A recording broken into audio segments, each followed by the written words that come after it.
What if I told you that your pain could be the greatest sign that a miracle is near? Would you believe it or think it sounds crazy? Well, many people assume suffering means punishment, delay, or abandonment. But the truth is, sometimes it means the exact opposite. There are moments when God allows crisis not to stop you, but to position you. And the story you're about to hear proves that what looks like an ending can actually be the most powerful beginning of your life. Stay with me until the end, because what happened to Jairus might explain a lot about what you're going through right now.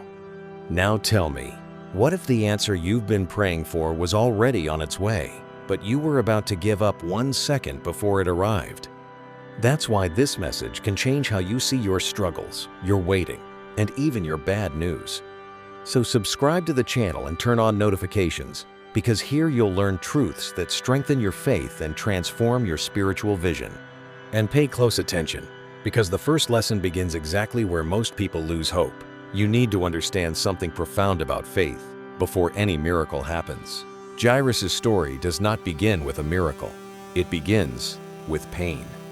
And that alone confronts human logic, because you were taught to see suffering as defeat. Heaven, however, sees it differently. God often uses crises as invitations. And it's right here that the first truth reveals itself to you. The first lesson we learn from the resurrection of Jairus' daughter is pain can lead you to the right place. Jairus only went to Jesus because his daughter was dying. If there had been no crisis, he might never have taken that step. That means the problem wasn't the end, it was the push. There are pains that are directions in disguise. Pay attention to this. Pain has a voice. Either it pushes you away from God or it draws you closer to Him. The decision isn't in the pain, it's in your response. When you complain, you distance yourself. When you seek, you draw near. Jairus chose to seek. Maybe you're facing a hard moment right now. A diagnosis, a loss, a fear, an uncertainty. And the question isn't, why did this happen? The question is, where is this leading me? Because crises always point somewhere. If you use pain as a bridge, it leads you toward the miracle. If you use it as a wall, it traps you in suffering. Jairus turned his crisis into a path. He ran to Jesus. And that decision changed the entire story. The second lesson we learn from the resurrection of Jairus' daughter is, social position does not replace faith. Jairus was a synagogue leader. He had status, respect, influence, and public recognition, yet none of that could heal his daughter. His title had no power over death. This reveals something you must keep in your heart. What impresses people does not impress God. Diplomas don't cure diseases.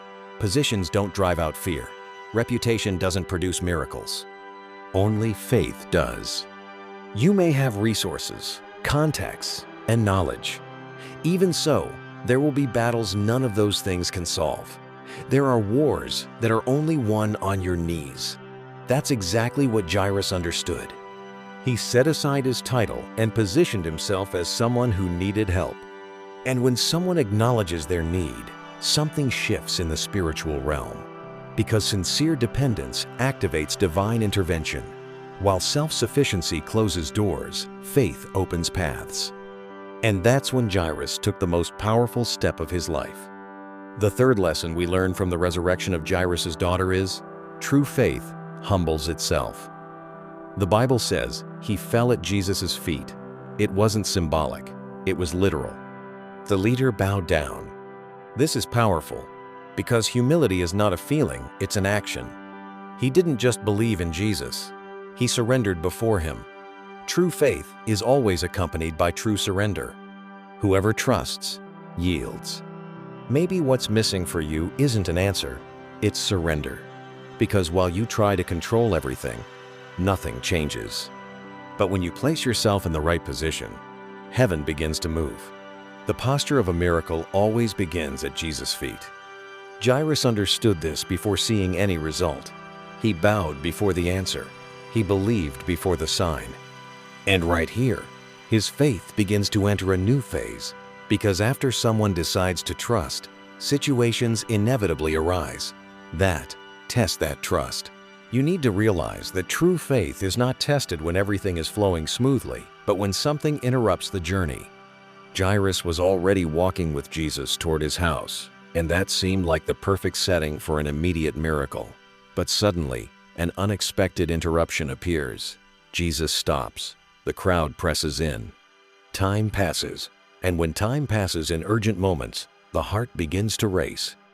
The fourth lesson we learn from the resurrection of Jairus' daughter is, interruptions are not denials. While Jesus was on his way with him, a woman touched the Master's garment and was healed. Christ stopped to listen to her, receive her, and restore her. To human eyes, that looked like a delay. But in heaven, it was not delay. It was purpose unfolding. Perhaps you have lived through moments when it seemed that God stopped in the middle of your path. You prayed, believed, trusted, and still things did not move forward. The feeling is that the clock is working against you, yet what looks like delay may simply be God working on something you still cannot see. Divine silence never means divine absence. While Jairus waited, Jesus was performing a miracle in someone else's life. This teaches us that God's work is not limited to our schedule. He is not working only in your story, He is working in many at the same time. And the fact that He is blessing another does not mean He forgot you. On the contrary, it means He is still the same God who performs miracles. The fifth lesson we learn from the resurrection of Jairus' daughter is, God works in multiple stories at once. While you think nothing is happening, heaven is in motion. God does not panic, does not arrive late, and never loses control. He manages destinies, heals hearts, and moves circumstances simultaneously. And even so, He knows your name and hears your prayer. This completely changes the way you wait, because waiting while thinking God forgot you produces anxiety, but waiting while knowing He is working produces peace. Jairus was watching Jesus do something for someone else, and even so, he remained there. He did not leave. He did not give up. He stayed. There are people who give up when they see others being blessed before them. They think, why them and not me? But mature faith understands that someone else's miracle is not a threat. It is proof. Proof that God is still working. Proof that He still transforms stories. Proof that the supernatural is still available. The sixth lesson we learn from the resurrection of Jairus' daughter is, faith is tested in silence. The Bible does not record Jairus saying anything during the wait. No complaints, no pressure, no demands, just silence. And sometimes the greatest act of faith is not speaking, it is remaining. Divine silences are testing rooms. In them, God observes whether you trust even when you don't feel, believe even when you don't see, remain even when you don't understand.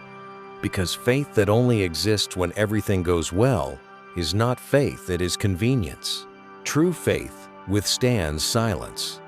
Imagine the tension inside Jairus as every second passed. Each instant felt heavy, each minute felt risky.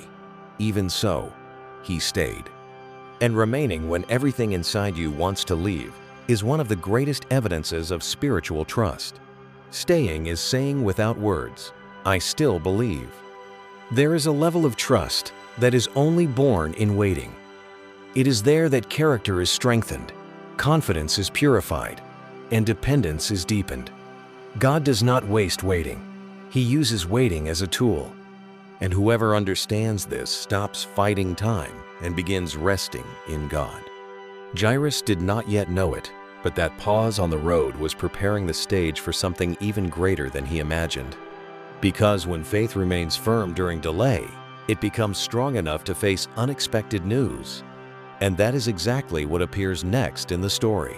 There comes a moment in the journey of faith when everything seems to be going well, until a piece of news arrives and tries to dismantle it all. That is exactly what happened to Jairus. While he was still with Jesus, people came from his house bringing heavy words. They were not opinions, they were reports.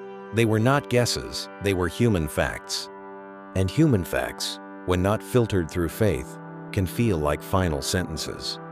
The seventh lesson we learn from the resurrection of Jairus' daughter is, not every piece of news defines the ending. They told him, "Your daughter is dead." That sentence sounded final to anyone looking only with natural eyes. From a human standpoint, there was no solution left. But heaven does not operate limited by earthly diagnoses. You need to hold this deeply. What looks like a conclusion to people may be only the beginning for God. People close stories. God rewrites chapters. The news may be real, but it is not necessarily final. There is a difference between fact and destiny. How many times does someone receive negative information and immediately give up? A medical result? An unexpected answer? A closed door? The human tendency is to accept the scenario as definitive. But true faith sees beyond the headline. It understands that God can still intervene. While everyone saw an ending, Jesus saw a possibility. While the crowd saw death, Christ saw a miracle. This shows that the divine perspective is never limited by visible reality. And when you begin to see with the eyes of faith, your reaction to news changes completely. The eighth lesson we learn from the resurrection of Jairus' daughter is, Jesus confronts fear with faith. As soon as he heard the news, Christ said to Jairus, "Do not be afraid, only believe." Notice that he did not deny the situation. He did not say the report was false. He said, "Not to fear." This reveals something profound. Faith is not pretending the problem does not exist. Faith is choosing to trust even while knowing it exists. Fear and faith may knock on the door at the same time, but only one can stay inside, and you are the one who decides which remains. Fear speaks loudly, urgently, dramatically. Faith speaks firmly, calmly, consistently. Fear points to the problem. Faith points to God. Fear paralyzes. Faith moves. That is why Jesus spoke to Jairus immediately, because he knew that was the decisive moment. There are moments in life when everything depends on which voice you choose to hear. The voice of panic or the voice of promise. The voice of doubt or the voice of trust. The voice of the news or the voice of Christ. Jairus heard the news, but chose to give more weight to Jesus' words. The ninth lesson we learn from the resurrection of Jairus' daughter is, negative voices must be silenced. The messengers said, "Do not trouble the teacher anymore." In other words, give up. They were suggesting that believing was no longer worth it. And there will always be voices like that along your journey. Not every voice deserves access to your heart. Some speak based only on limited logic, human experience, or pessimism. If you allow every opinion in, your faith weakens. Protecting what you believe is also part of the spiritual process. Silencing negative voices does not mean ignoring reality. It means not allowing reality to have the final word. Jairus heard the messengers, yet he kept walking with Jesus. He did not argue, respond, or debate. He simply continued. And sometimes the greatest proof of faith is not reacting, it is proceeding. Because whoever keeps walking with Christ shows they have already decided whom they will trust.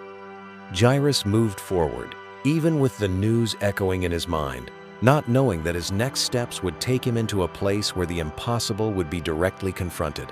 There comes a point in the journey of faith when it is no longer enough just to believe. You must step through the doorway of the impossible. Jairus had already sought, waited, and resisted bad news. Now he stood before the final scene, the house, the weeping, the commotion, the noise of hopelessness. Everything around him seemed to confirm there was no solution left. Yet it is exactly in environments like this that God often acts in the most surprising ways. The 10th lesson we learn from the resurrection of Jairus' daughter is, not everyone can enter the environment of a miracle. Jesus allowed only Peter, James, John, and the girl's parents to go in with him. The crowd stayed outside. This shows that not everyone is prepared to witness the supernatural. There are environments where faith must be protected. You need to understand something serious. Those who walk with you influence what you believe. People full of doubt weaken conviction. People full of faith strengthen hope. That is why choosing who has access to your spiritual journey is not pride, it is wisdom. Inside that house were people crying without hope, people making noise, people already convinced it was over. But Jesus did not allow that atmosphere to continue dominating the environment.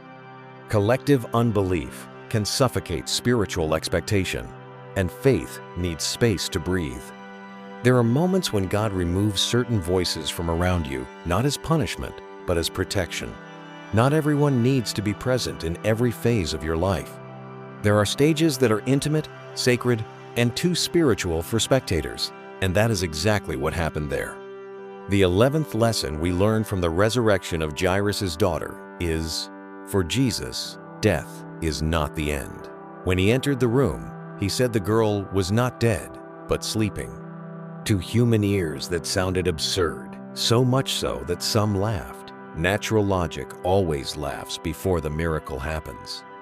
This teaches that what seems impossible to you may be simple for God. Where man sees a period, Christ sees a comma. Where science says, it's over, God says, I'm not finished yet. The limitation is never in divine power, it is in human perspective. The crowd's laughter did not stop Jesus from acting. Their unbelief did not cancel the miracle. This shows that God's power does not depend on people's opinions. He does not need human approval to perform the supernatural. He only looks for an environment where there is enough faith to receive him. And perhaps there are areas of your life that seem dead today. Dreams, plans, strength, motivation, hope. To your eyes, it may seem too late, but what you call the end, God may call a pause. Because when he steps into a story, even death loses authority. The 12th lesson we learn from the resurrection of Jairus' daughter is, the miracle produces practical life. After raising the girl, Jesus told them to give her something to eat. This is extraordinary. The supernatural happened, yet he cared about the natural. The miracle was spiritual, but it continued in practical reality. This reveals a powerful principle. Real encounters with God do not remain only emotional, they reach everyday life. True miracles transform routine, attitude, behavior, and direction.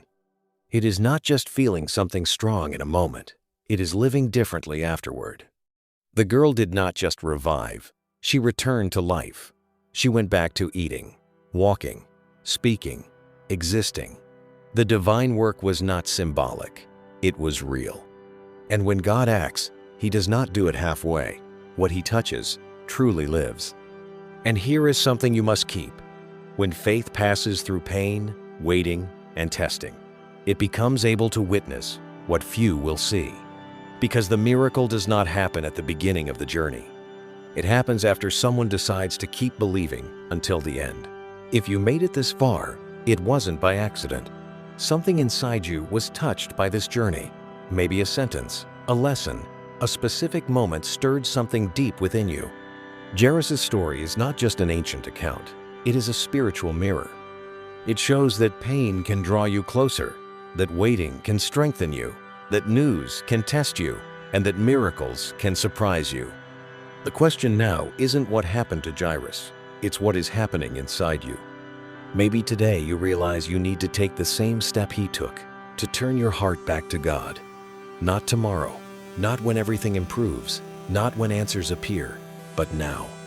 Because faith doesn't begin when the miracle happens. Faith begins when you decide to trust. And it may be that this is exactly the moment your story starts to change. Think honestly, which of these lessons spoke most deeply to you? Was it the pain that directs you, the waiting that tests you, the voice of Jesus that confronts fear, or the miracle that transforms reality? Identifying that may reveal where God is working in your life right now. And when you recognize it, something inside you awakens. If this message spoke to you, don't keep it to yourself. Write here in the comments which lesson touched your heart the most. I truly want to read your answer. And if you want to keep growing, learning, and strengthening your faith with content like this, subscribe to the channel and turn on notifications. That way, every time a new teaching arrives, you'll be reminded to keep walking on this spiritual journey.